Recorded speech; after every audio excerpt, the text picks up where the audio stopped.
Halo rekan-rekan, ketemu lagi dengan saya Vanana dan pada kesempatan kali ini saya akan kembali membahas sesuatu yang menarik. Terutama kali ini saya akan membahas tentang kebahagiaan dalam bekerja.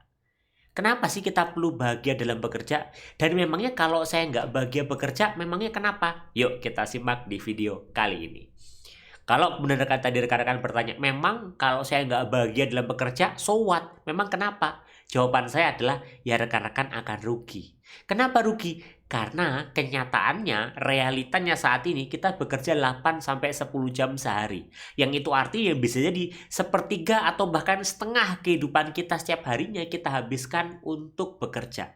Lah kalau kemudian setengah kehidupan kita habiskan untuk bekerja, terus kita nggak bahagia, ya alangkah ruginya diri kita. Kita sudah bekerja, kita capek, kita mengeluarkan segenap energi kita, tapi kita nggak bahagia. Sudah energi habis, pikiran kita pun negatif. Sehingga akhirnya bisa jadi kita nggak kemana-mana dan kita nggak akan berprestasi dalam bekerja. Yang tentunya akan membuat kita juga akhirnya nggak produktif. Kalau kemudian kita lihat gitu ya, kira-kira apa hubungannya kebahagiaan kerja dengan produktivitas sih? Ternyata menurut Alex Gerolf yang merupakan Chief Happiness Officer di Happiness Conference Research, yang ini memang konferensi yang membahas tentang kebahagiaan dalam bekerja. Ternyata dari risetnya terhadap karyawan-karyawan yang bekerja di perusahaan, ternyata yang membuat karyawan produktif, yang membuat karyawan bisa achieve-nya meningkat, yang membuat karyawan bisa meningkatkan performa kerja terus-menerus, itu bukan karena dia sekedar bisa tahu waktu.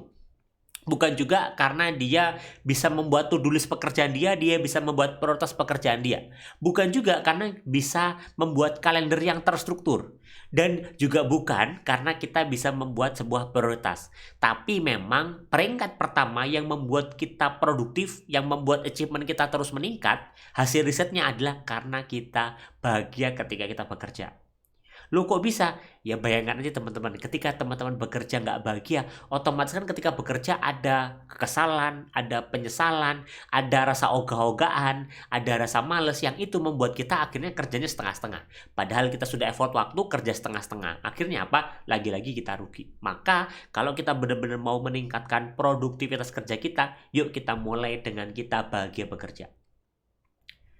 Permasalahannya adalah bahagia bekerja ternyata nggak gampang.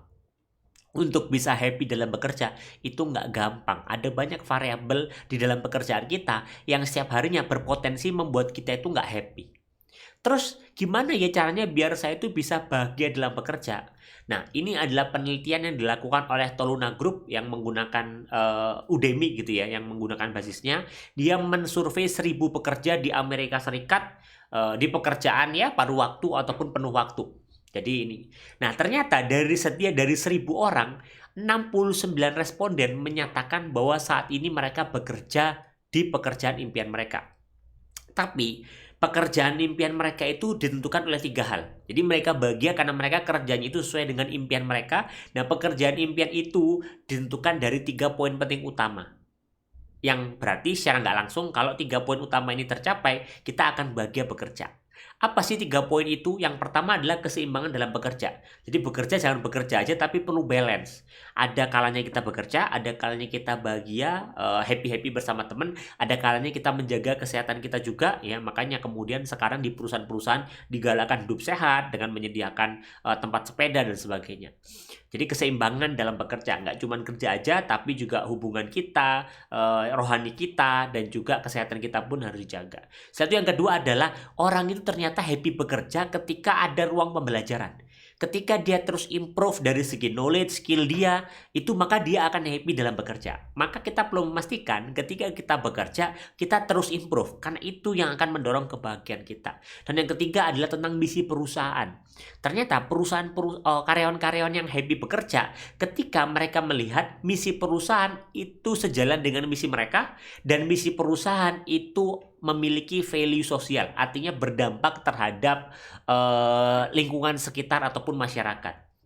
Maka kalau kita mau happy bekerja, yang pertama kita pastikan ada keseimbangan kehidupan kita antara pekerjaan dengan yang lainnya. Yang kedua ada ruang pembelajaran untuk bertumbuh sehingga kita improve dari waktu ke waktu. Dan yang ketiga adalah kita perlu memastikan misi perusahaan. Apakah sejalan dengan value perusahaan, value masyarakat ataupun value negara sehingga perusahaan berkontribusi terhadap masyarakat. Tipsnya gimana? Kayaknya cari tiga hal itu gampang atau susah deh kayaknya deh.